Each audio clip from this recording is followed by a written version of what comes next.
Antes de empezar con el video, quisiera contarte que actualmente más del 70% de las vistas obtenidas son de personas que no están suscritas. Si estás viendo el video, suscríbete. Ayudarías a crecer el canal y me apoyarías mucho. Es gratis. Solo mueve el cursor hasta el botón inferior y pincha en suscríbete. Vamos, no te llevará más de 5 segundos. Muy bien, chicos, buenos días a todos. Espero que se encuentren muy bien. Vamos a iniciar nuestra clase del día de hoy. Estamos iniciando un nuevo semestre.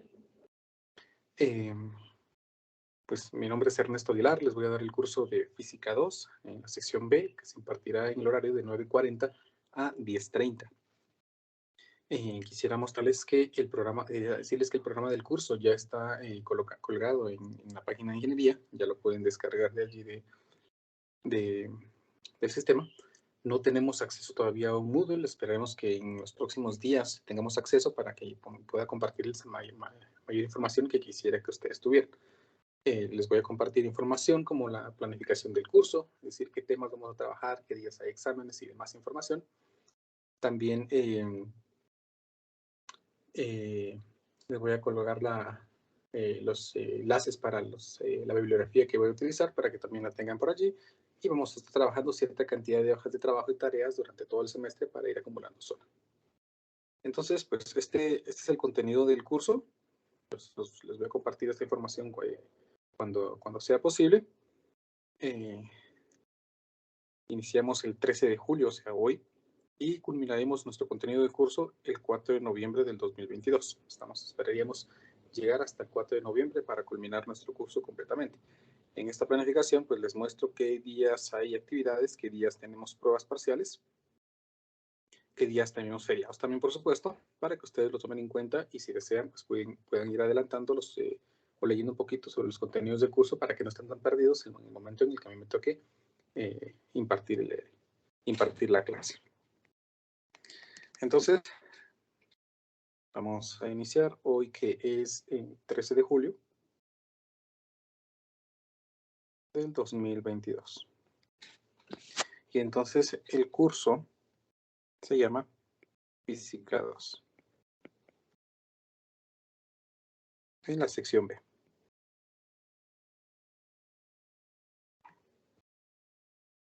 Muy bien. ¿Cómo va a estar dividida la ponderación del curso? Bueno, Física 2 está dividido por la ponderación que vamos a acumular. La vamos a dividir primeramente en 3 parciales.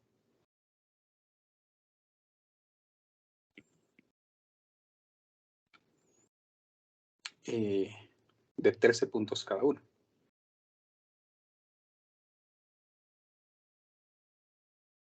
Lo que hace un total de 39 puntos acumulados en pruebas parciales.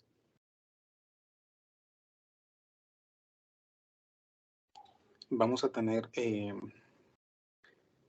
hojas de trabajo o ejercicios en clase. Bueno, mejor hablemos de hojas de trabajo.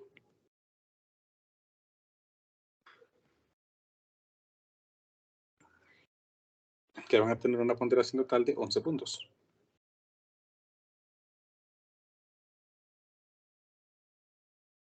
También vamos a tener el laboratorio.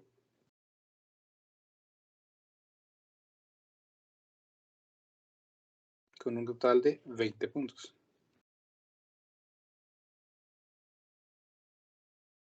Esto, si ustedes suman, 39, 11 nos dan 50 y 20 nos dan 70.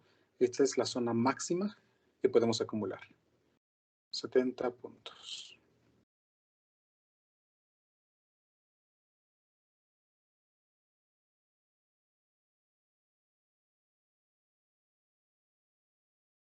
Y por supuesto tenemos nuestra prueba final.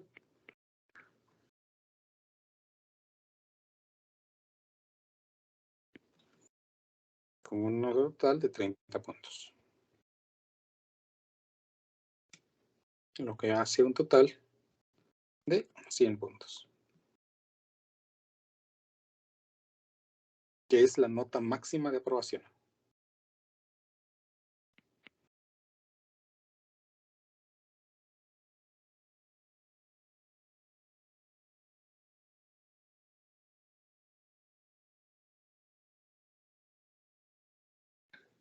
Y se aprueba el curso con 100 puntos, por supuesto. Ahora, esta es la ponderación del curso.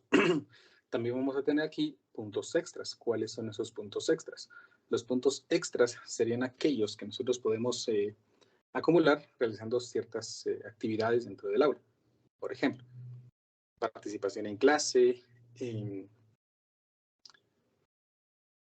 dándome a sus ejercicios, usando ustedes su calculadora, corrigiéndome cuando yo me equivoque. Se van a dar cuenta que a veces, que en muchas ocasiones, pues por alguna razón cambio un número, cambio un dígito, digo un número pero escribo otro.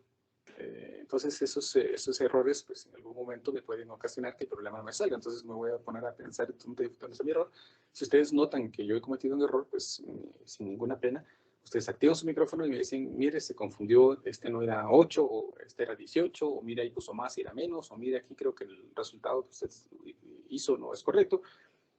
Cosas por el estilo que me ayuden a mí a que pueda explicarles de mejor manera. Eso es una actividad extra en clase. También si ustedes realizan preguntas constantemente, generan dudas, no se queden con la curiosidad de lo que yo estoy intentando explicarles. Si en algún momento yo no me he explicado bien y ustedes no han logrado comprender la idea que quiero transmitirles, pues también activan su micrófono y me dicen, mire, yo no comprendí, me puede explicar de otra manera, me puede explicar otra vez, o cosas por el estilo. También eso les va permitiendo acumular puntos extras. Si ustedes no participan en clase, si ustedes nunca hablan, si ustedes no me ayudan a resolver problemas y cosas por el estilo, pues no van a tener acceso a esos puntos extras. ¿Cuánto es la totalidad de los puntos extras? Los puntos extras son útiles si ustedes reprueban el curso, por ejemplo, con 59 puntos. Si ustedes reprueban con 59 puntos, eso sería muy triste, pero cuando yo vea que ustedes han reprobado y he notado de que ustedes participan en clase, me ayudaron con problemas, hacían dudas y cosas por el estilo, entonces pues yo les puedo subir sin ningún inconveniente de 59 a 61. Pero si ustedes nunca hablaron en clase, nunca participaron, nunca mencionaron nada en clase, entonces no se quedan con 59 y esa sería su nota final, ¿verdad? Sería muy triste perder con 59, perder con 60, es muy triste. Pero ha ocurrido porque hay personas pues, que no hablan, ¿no? Entonces, si se quedan con 60 y pues ni siquiera me dicen, mire, dije un puntito, yo una vez le hice una pregunta. Entonces, pues no. También no es válido, pues, el buenos días, nos vemos Inge, o feliz día, cosas por el estilo, no son acumulativos de puntos extras. Entonces, por favor, los puntos extras se alcanzan con mucha participación en clase. ¿Estamos? Lo voy a anotar.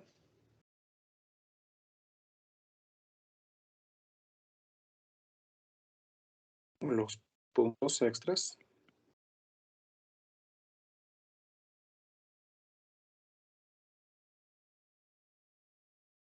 se alcanzan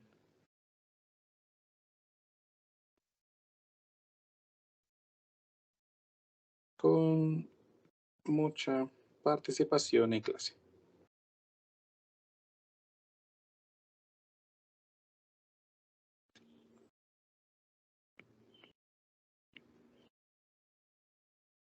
¿Sí? Imagínense esto, imagínense que ustedes participan bastante, mucho en clase. Todos los días hacen una pregunta, todos los días me ayudan con cálculos y cosas por el estilo. Y si llegan a quedar con 58 puntos, pues yo los jalo. Pero si se quedaron con 58 y me dicen, fíjese que una vez el 15 de julio yo le pregunté si podía regresar a la página anterior. Entonces, quiero ver si me da los 3 puntitos para aprobar. No va a ser suficientes.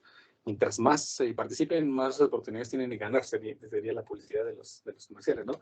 En este caso, mientras ustedes más participen, pues más posibilidades tienen de que yo les pueda dar 3 puntos en el caso de que los necesiten, ¿verdad? Si no los necesitan, pues no los van a utilizar y se van a quedar allí, pero tampoco son puntos perdidos, ¿no? Porque las preguntas que ustedes hicieron, pues les sirvieron a ustedes para mejorar. ¿Estamos? Entonces, pero por favor, tomen en cuenta esto de los puntos extras porque pues, pueden ser puntos valiosos que en su momento les pueden ser útiles. La comunicación, así con mi persona, para que ustedes puedan resolver dudas y todo, pues va a estar en todo momento, es decir, ustedes en cualquier momento van a poder preguntar. Nuevamente les digo, cuando me habiliten el espacio en el Moodle, vamos a trabajar con un canal de Telegram. Entonces, en Telegram ustedes van a poder resolver todas las dudas que necesiten. También voy a compartirles el enlace a la página de Facebook. Si ustedes no quieren manejar Telegram, pues me pueden contactar vía Messenger en Facebook a la página. Yo les puedo contestar allí. Y también les voy a compartir, cuando esté habilitado el Moodle, por supuesto, el canal de YouTube en el que ustedes van a encontrar videos sobre las clases que he dado para que puedan repasar si en algún momento necesitan volver a ver algún video porque no pudieron, por ejemplo, estar en la clase. Entonces, no se preocupen de eso. Pueden volver a ver la clase en diferido y si tienen alguna pregunta sobre algo, pues le toman una captura y me la mandan al Telegram o al Messenger y yo con mucho gusto los voy a ayudar. A veces la comunicación no es tan instantánea, a veces pues, estoy dando clase o estoy comiendo o salí, cosas por el estilo, entonces no es tan instantánea, a veces sí, la comunicación. Si en algún momento pues no les contesto, pues no se aflijan, ya yo les tengo que responder.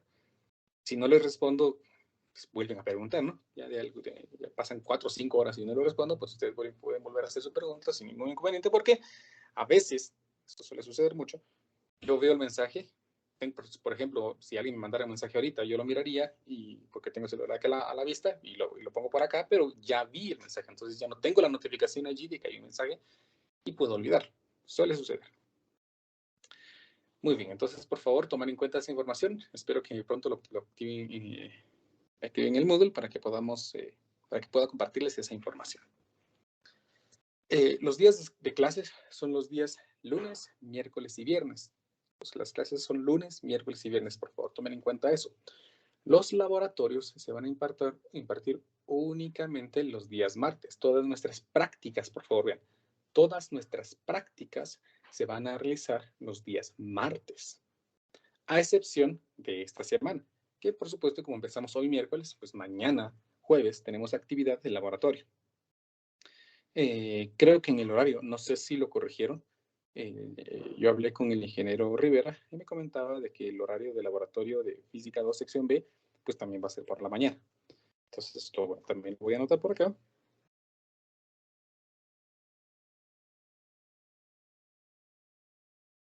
Laboratorio de 9:40 a 11:20 horas. Estamos mañana, tendríamos nuestra primera actividad de laboratorio, únicamente para dar información general, cómo vamos a trabajar, explicarles cuáles son, qué prácticas vamos a realizar, compartirles alguna información que les va a ser útil. Y ya el martes de la próxima semana, pues tendríamos otra actividad muy parecida e iniciaríamos nuestras prácticas la siguiente semana. Tomen en cuenta eso, por favor. Todas nuestras pruebas parciales se van a realizar jueves. Los jueves se van a realizar nuestras pruebas parciales. Ya aquí, vean, pueden notar en nuestras actividades que los días jueves vamos a realizar nuestras pruebas parciales. Por favor, tomen en cuenta eso. Jueves son nuestras pruebas parciales. Únicamente los jueves. ¿Estamos? Entonces, que no tengamos laboratorio los jueves no significa que ustedes vayan a planificar otra actividad allí, porque hay jueves en los que sí vamos a tener actividad para realizar nuestras pruebas parciales. Por favor, tomen en cuenta eso. Nuestras clases son únicamente los lunes, miércoles y viernes. No sé si alguien tiene alguna pregunta o algún comentario de momento.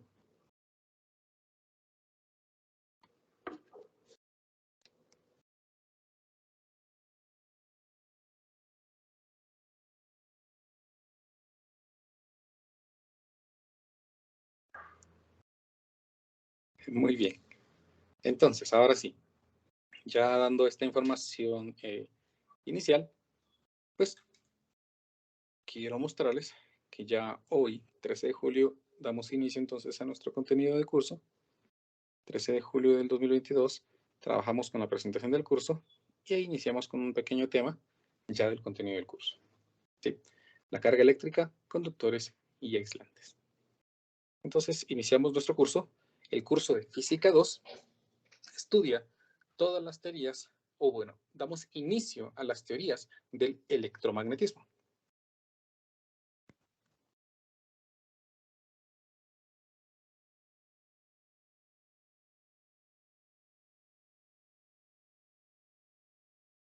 El electromagnetismo es una de las ramas que estudia la física. Que la física tiene la mecánica, el electromagnetismo, la óptica, la fuerza nuclear, el estudio de la fuerza nuclear, y nosotros vamos a trabajar ahorita con el electromagnetismo. Pero noten, por favor, que la palabra electromagnetismo está formada por dos palabras simples. El electromagnetismo, que es una sola rama de la física, se encarga del estudio de la electricidad y del magnetismo, y también cómo interactúan ambas. Eso es el electromagnetismo.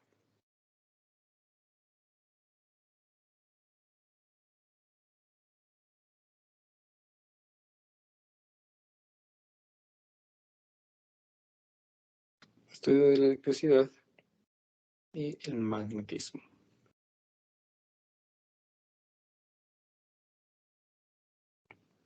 Y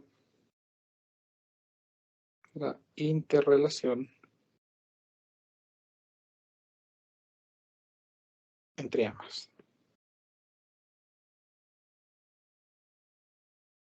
Antes del siglo, que sería 19, es decir, de 1800 para atrás, se creía que la electricidad era una rama de la física y que el magnetismo era otra rama de la física.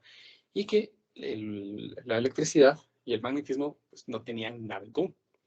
Ya para finales del siglo XIX, el siglo XX, es decir, los años entre 1800 y el siglo de 1900, se empezaron a hacer estudios que comprobaban que la electricidad y el magnetismo prácticamente eran un solo elemento.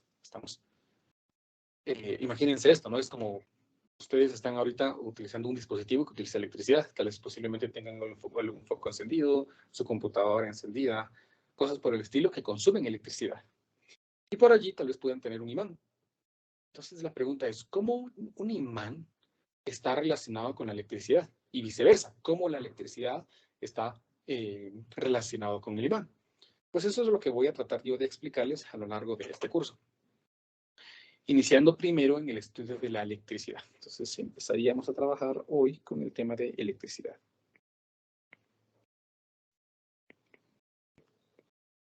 Vamos a trabajar la mayor parte del curso, tal vez hablando de un 60%, tal vez no la mayor parte, pero un poquito más de la mitad, el 60% del curso sobre las interacciones eléctricas, cómo se forma la corriente, qué es una corriente, cómo se forma la electricidad, qué ocurre en la electricidad, qué elementos son importantes y todo. Entonces, miremos. La palabra electricidad está formado por una palabra original. Es la palabra origen que le da nacimiento a esta palabra, es el electrón. Electricidad viene de electrón. Nosotros sabemos que el electrón es una partícula que le da forma al átomo. Pues recordarán que en algún momento, cuando ustedes llevaron Química 1, pues ustedes vieron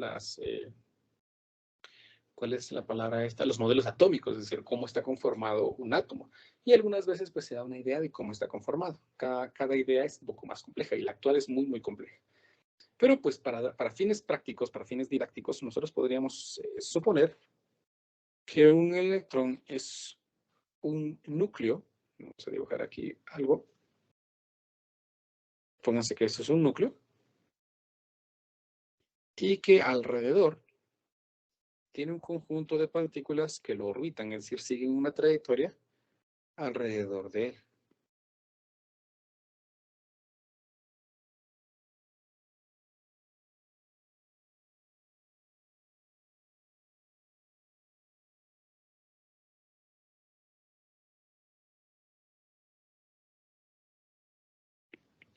Supongamos que esto es un modelo atómico, ¿no?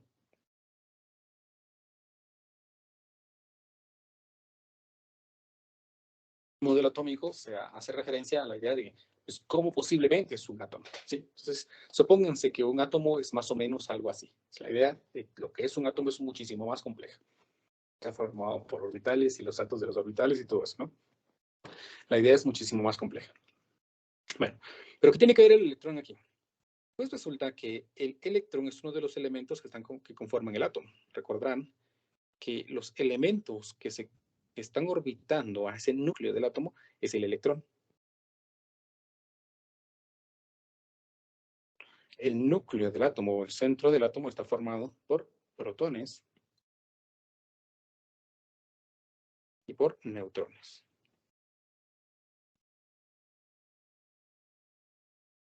Esos electrones tienen la característica de que pueden moverse libremente alrededor del átomo. Incluso pueden moverse fuera del átomo y pasar a otros átomos, pudiendo formar enlaces, que el enlace covalente, que este enlace, que el otro enlace y así. Entonces los electrones tienen la característica de que pueden moverse libremente, pueden salir del átomo, pueden moverse del átomo, ¿verdad? Ya cuando nosotros quisiéramos, por ejemplo, partir el núcleo, entonces ya estamos hablando de energía nuclear, ¿sí? Del núcleo de un átomo. Bueno, ¿y por qué el electrón forma parte de la electricidad? Pues por ese movimiento que los electrones pueden tener fuera de los átomos. ¿Y cómo saben que los electrones se pueden mover libremente? Hace muchísimos años, en la antigua Grecia, estos griegos que les gustaba mucho experimentar, se dieron cuenta de que cuando ellos frotaban ciertos materiales con algún ropaje, estos tenían la característica de traer ramitas secas y otros elementos. Algo muy parecido como cuando nosotros frotamos un globo con nuestro cabello y nos damos cuenta que puede traer papelitos o incluso nuestro propio cabello, ¿no? Nuestro cabello queda erizado. Ellos se dieron cuenta que este efecto era muy obvio en un elemento que ellos llamaban electrum. Sí, el electrum en latín significa ámbar. Sí, nosotros conocemos ahora como ese mineral que se forma debido a la savia de algunos árboles. Cuando ellos lo frotaban tenía la característica de volverse muy atractivo, es decir, atraer ciertas hojitas, cierta ropa a nuestro cabello. Este ámbar en ese idioma significa electrum y de allí proviene la palabra electrón. Entonces ya había una relación entre estos elementos. Cuando nosotros frotamos un globo con nuestro cabello, pues voy a simular aquí que voy a dibujar un globo y una persona. Vamos a suponer, vean que esto que estoy dibujando aquí, pues es un globo. Supónganse que eso es un globo, ¿no?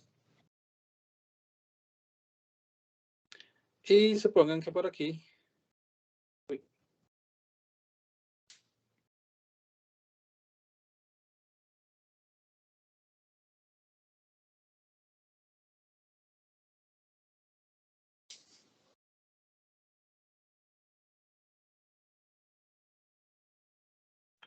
tenemos a una persona. Supónganse que esto es su cabello.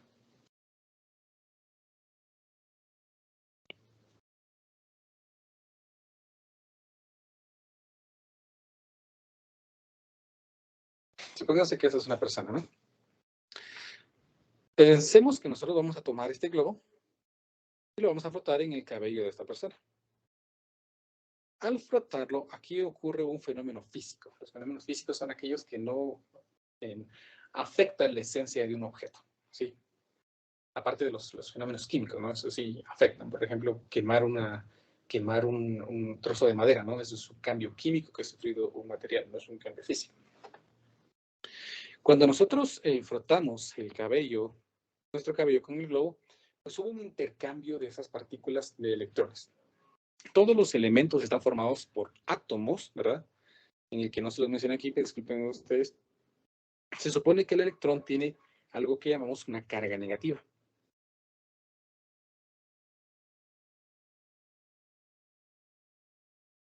La carga es una característica propia de esas partículas que lo definen, que es un elemento físico de ellos. Es como decir, pues las personas tienen cabello, ¿no? Nosotros sabemos que muchas personas tienen cabello y algunas personas, pues, por una enfermedad o algo, pues lo pierden, pero originalmente estamos diseñados para tener cabello. Lo mismo los electrones. Los electrones están diseñados para tener carga y ese electrón tiene una carga negativa. Los protones tienen una carga positiva.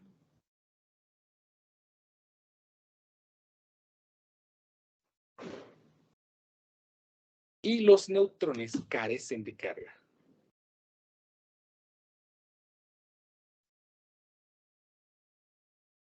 ¿Sí? Los electrones no tienen carga. Entonces, como todos los elementos están formados por átomos, todos los átomos tienen la misma cantidad de cargas negativas y la misma cantidad de cargas positivas. Es decir, estamos hablando de que un átomo tiene la misma cantidad de electrones y la misma cantidad de protones. Por lo tanto, cuando un objeto tiene la misma cantidad de cargas negativas y misma cantidad de cargas positivas, se dice que el objeto tiene una carga neutra. Lo voy a anotar.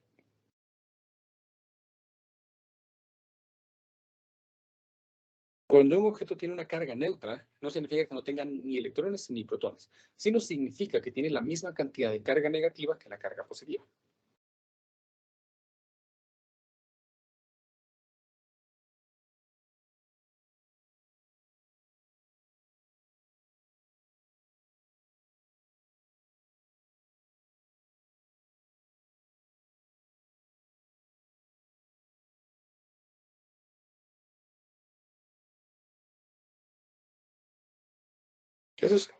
Eso significa que un objeto tiene una carga neutra, ¿sí? O es neutro, simplemente, ¿no? Pero no, creo que es incorrecto decir carga neutra, ¿no? Decimos que un elemento es neutro cuando tiene la misma cantidad de carga negativa y carga positiva.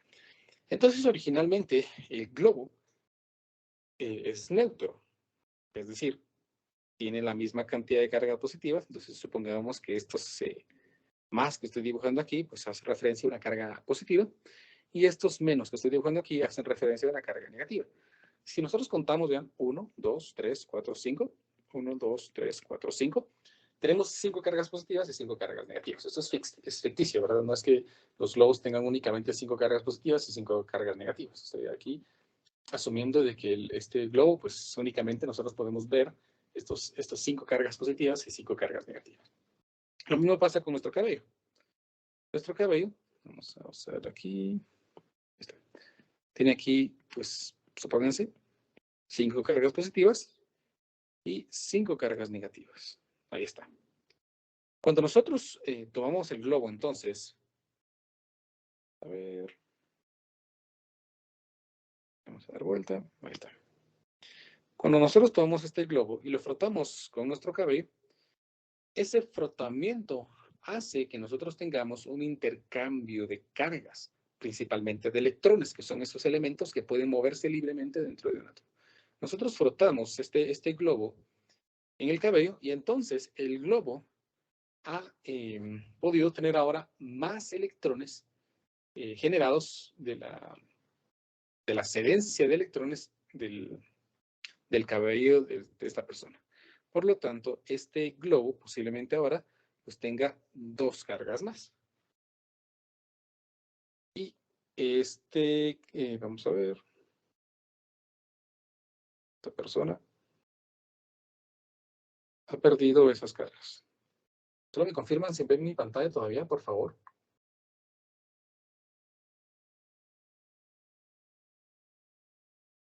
Ustedes son tan amables de confirmarme. Sí se ve, Inge. Bueno, muchas gracias. Solo por aquí mi pantalla, aquí en mi computadora se mira que tengo negra la pantalla, entonces pensé que no se miraba. Muchas gracias. A ver, pues entonces, vean, ahora este globo tiene 1, 2, 3, 4, 5, 6, 7 cargas negativas y tiene 1, 2, 3, 4, 5 cargas positivas. Hubo un intercambio de cargas. Las cargas no se crearon de la nada, sino un objeto se dio cargas y un objeto ganó esas cargas. Como ahora nosotros aquí inicialmente teníamos 5 cargas positivas y ahora tenemos 5 cargas negativas, decimos que la carga de este globo es una carga negativa. Está cargado negativamente. Ingeniero, Dígame. perdone, fíjese que sí se mira la pantalla, pero se quedó estático en sentido de solo miramos a la personita. No se mira ¿Verdad el que sí? globo. Sí me di cuenta.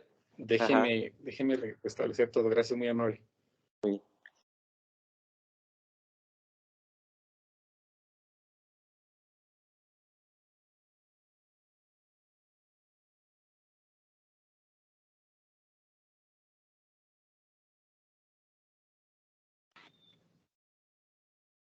¿Y ahora? ¿Logran ver que puedo mover mi pantalla? Fíjese que ahorita se quedó. Ahí está, ahí está. Ya se me ve. Ah, bueno, muchas gracias, muy amable. Siempre me dicen, porfa, ¿por qué?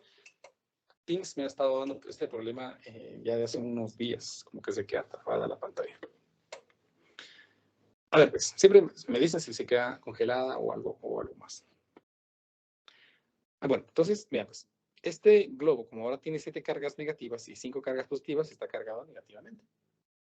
Y el cabello de la persona, que antes tenía 5 cargas negativas y 5 positivas, que ahora tiene 5 positivas y 3 negativas, ahora se dice que este globo está cargado positivamente.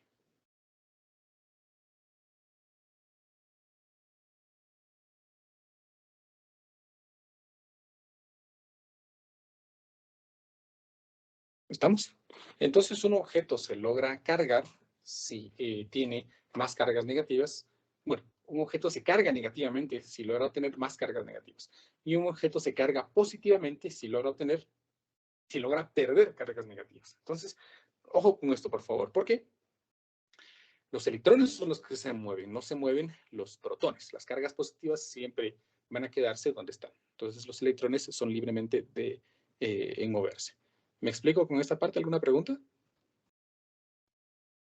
¿Algún comentario o algo?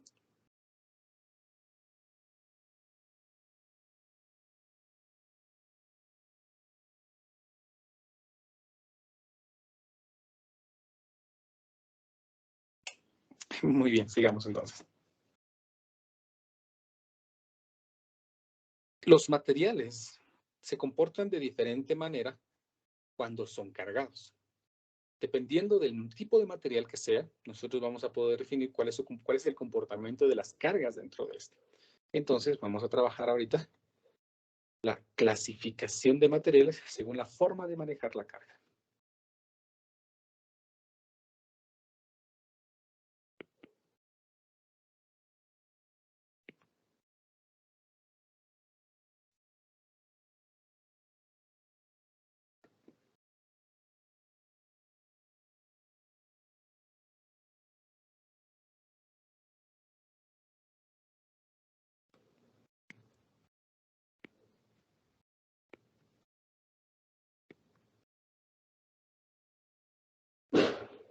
Bien. Clasificación de materiales según la forma de manejar la carga. Nosotros vamos a clasificar los materiales en dos grupos: los aislantes y los conductores.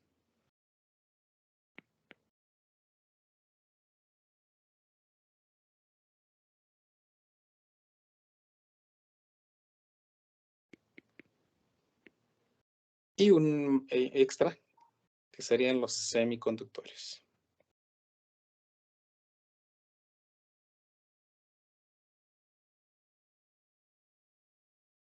A ver, pues, los materiales aislantes son aquellos materiales que logran aislar la carga. Entonces voy a escribir aquí que son materiales que logran aislar carga.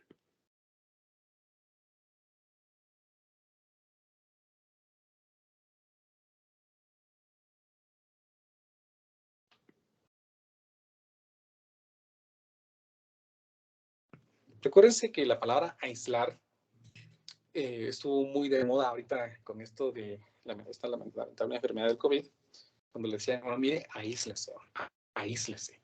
¿Qué significa aislarse? Pues significa mantenerse en una posición en la que no pueda tener contacto con los demás, ¿verdad? Mantenerse alejada, mantenerse en esa posición, en ese ambiente, para no lograr contagiar, ¿verdad? Tristemente para las personas que estuvieron contagiadas y tuvieron que aislarse. Aquí sucede algo muy, muy parecido. Si nosotros tenemos un material aislante, supónganse que esto que estoy dibujando aquí, pues es un material aislante, y a este material aislante, como el caso del globo, ¿no? Nosotros le logramos asignar cierta cantidad de carga negativa extra. Los aislantes tienen esa característica de que logran mantener la carga en donde se les asignó. Si yo coloqué una carga negativa en esta posición de ese material aislante, entonces esa carga se va a quedar allí, no se va a mover. Los aislantes tienen la característica entonces de que si, por ejemplo, yo pusiera o tocara una parte de aquí, esta carga que está del otro lado no llega a mí. Esto es muy útil para lograr aislar a todos aquellos materiales que están transportando carga. Por ejemplo, si ustedes logran ver allí, tienen el cable de su carga de su celular, el cable de su computadora, el cable de una lámpara o algo, un toma corriente, todos estos están aislados, es decir, tienen encima, los cubre un material aislante. Este material aislante permite que la carga que está circulando en los cables interiores no llegue hacia ustedes y los puedan tocar libremente. Ustedes pueden tocar un cable mientras algo está conectado y no sufren ninguna descarga. Vamos a hablar más adelante de eso, de la descarga. ¿Estamos?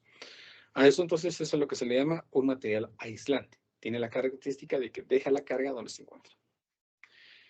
Mientras que los conductores son aquellos materiales que conducen la carga.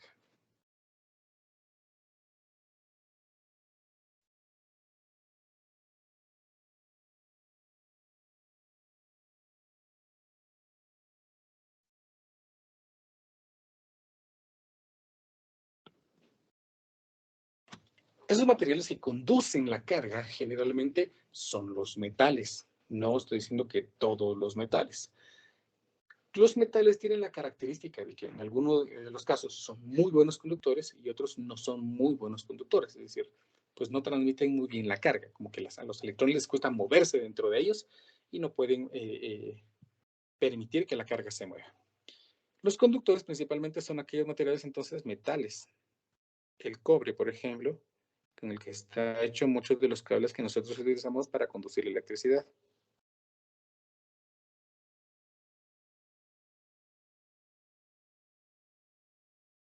Ahí está. Supónganse que esto es un tubo, ¿no?, de metal. A ese tubo de metal yo le voy a asignar un conjunto de 3 cargas negativas.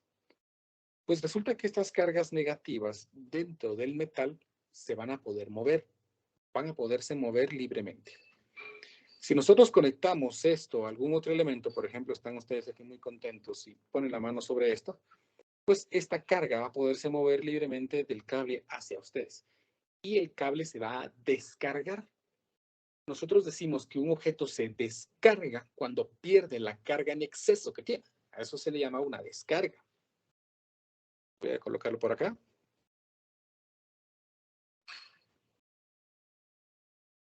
La descarga es la pérdida de repentina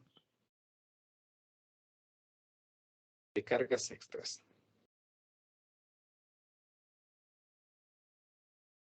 Por ejemplo, en el caso de que un metal tenga 3 cargas negativas extras en contacto con otro material, pues va a hacer que esas cargas negativas se pierdan, se descargan. Y en el caso contrario, si nosotros le quitamos a un metal, por ejemplo, 13 electrones, pues la descarga va a ser cuando ese objeto pues, quiera obtener esas cargas negativas. Por ejemplo, nosotros lo tocamos, va a haber un traspaso de cargas de nosotros hacia el metal para compensar esas cargas negativas que ese metal o ese conductor había perdido. ¿Estamos? ¿Me explico de qué diferencia hay entre los aislantes y los conductores? Los aislantes son aquellos materiales como los plásticos, ¿verdad? Que permiten aislar los materiales. O los hules, los cauchos y todos esos materiales que permiten no tener en contacto con la electricidad. Mientras que los conductores son todos los metales. El cobre, el aluminio, el hierro. ¿Sí? También se clasifican los materiales de muy buenos conductores a malos conductores. Por ejemplo, el mejor conductor es el oro, pero pues no vamos a hacer cables de oro, ¿no? Si se roban los cables de cobre, imagínense los cables de oro. También la plata es muy buen conductor. Y el cobre en tercer lugar. El cobre es un material abundante en nuestro planeta que nos permite a nosotros crear cables para transportar la electricidad.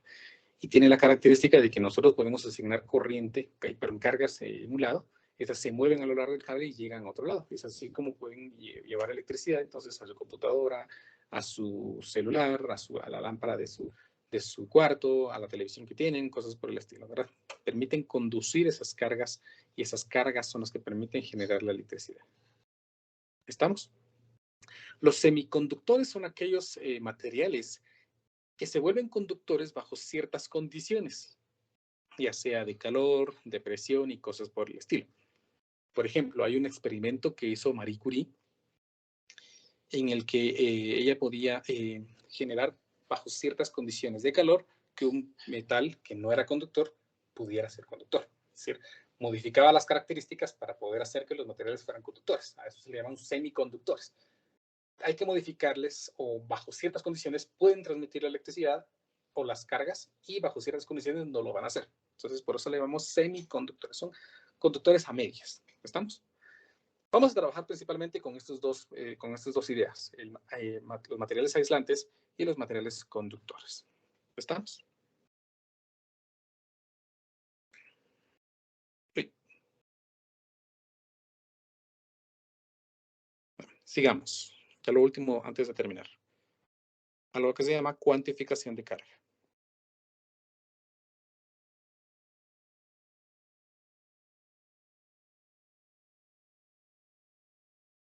La cuantificación de carga se refiere a cuál es el valor de la carga. Resulta que la carga tiene un valor. Para poder determinar cuánto era ese valor de la carga, se utilizó algo que se conoce como experimento de Millikan.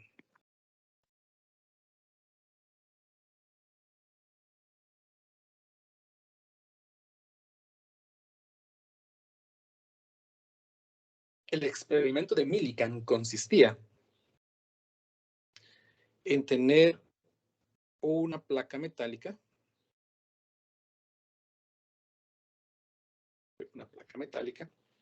que tiene una carga positiva. Ahorita les explico cómo obtener que una placa tenga una carga positiva. Miren pues, para hacer que una placa tenga carga positiva hay que quitarle electrones. ¿Cómo podemos hacer para quitarle electrones a una placa metálica? Miren pues, la termodinámica, que es la ciencia que estudia el calor, más o menos, y cómo se comporta el movimiento de este, afirma que el calor no es más que el movimiento de las partículas internas de un material. Entonces, cuando se calienta un metal, las partículas dentro de él empiezan a moverse libremente, principalmente los electrones. Cuando estas placas metálicas se bombardean con rayos de luz, los rayos de luz pues, también tienen fotones, ¿no? Esos fotones impactan contra los electrones y hacen que los electrones salgan despedidos de la placa metálica. De tal manera que si bombardeamos con mucha luz, con muchos rayos de luz, a esta placa metálica cuando está muy, muy caliente, entonces muchos electrones van a salir despedidos y vamos a tener ahora una placa con carga positiva. Así se carga una placa positiva.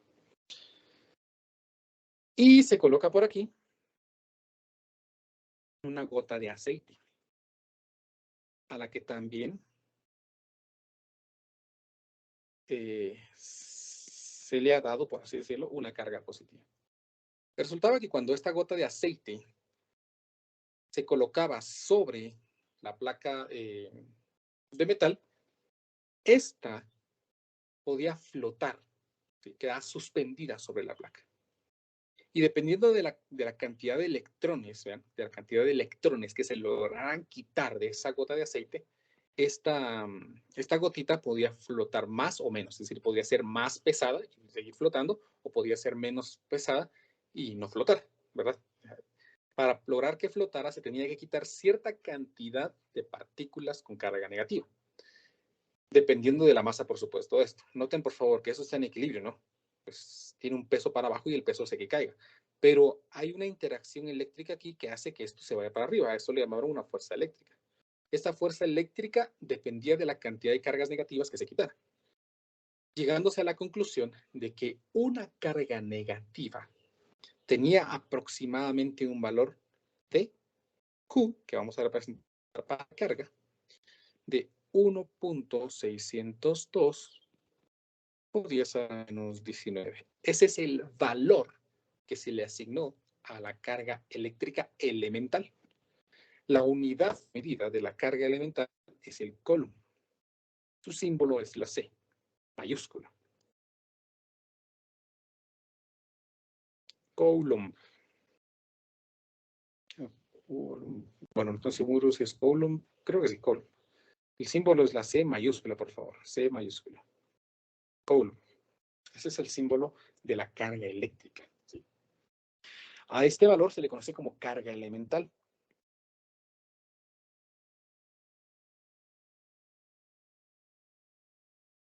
La carga elemental, entonces, generalmente se representa como una E de elemental un valor de 1.602 por 10 a la menos 19.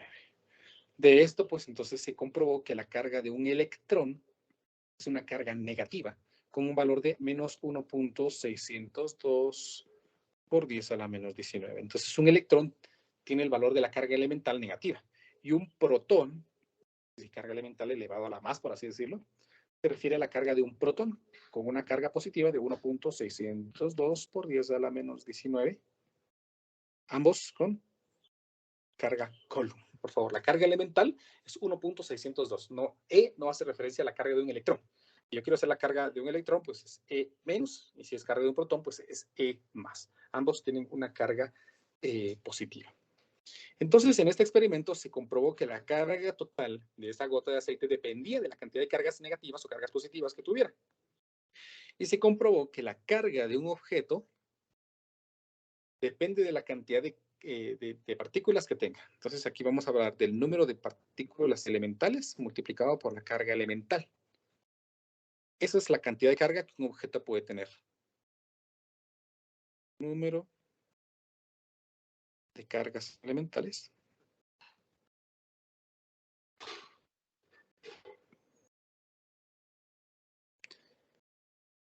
Y esta es la carga elemental.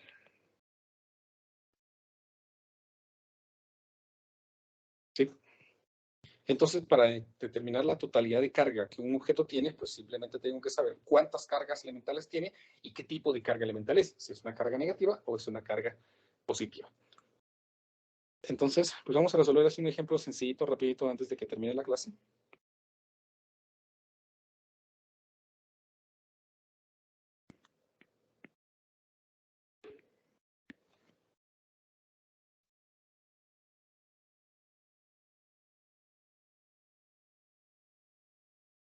Y el problema dice, sí, ¿cuántos electrones se requiere para producir una carga total de un Coulomb? Entonces, la carga total, según lo que el problema me dice aquí, es un Coulomb. La carga es igual a un Coulomb.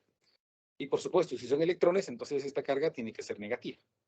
La carga de electrones, dice, entonces sabemos que la carga de un electrón es de 1.602 por 10 a la menos 19 coulombs. Según lo que vimos, la cuantificación de la carga, es decir, cuánta carga tiene un objeto, se utiliza la ecuación carga es igual al número de cargas elementales por la carga elemental. Si yo quiero saber el número de electrones, es decir, el número de cargas elementales, sería la carga dividido la carga elemental. En este caso, como hemos creado una carga de un Coulomb negativo y lo dividimos entre la carga elemental del electrón, que es de menos 1.602 por 10 a la menos 19 coulombs, entonces esto me daría el número de partículas que se necesitan para crear una carga de un Coulomb. Entonces aquí me queda 1 dividido 1.602 por 10 a la menos 19. Noten que he quitado los signos negativos porque menos por menos me da más. Así entonces, pues este valor me da aproximadamente, vamos a ponerle en el sistema. Es que estoy. No, olvídenlo. Tengo mi calculadora en modo otra cosa. 1 dividido 1.602 por 10 a la menos 19. Ahora sí. Qué extraño. Ahí está. Vamos a utilizar el modo ingeniería. Ingeniería tiene la característica de que me da potencias de 10 siempre con exponentes múltiplos de 3. Entonces aquí me da 6.242 por 10 a la 18 electrones, en este caso, ¿no? Vean, muchísimos electrones. Así entonces hemos determinado cuál es la cantidad de electrones que se requiere para formar un Coulomb utilizando la ecuación de cuantificación. ¿Estamos, chicos? ¿Alguna pregunta?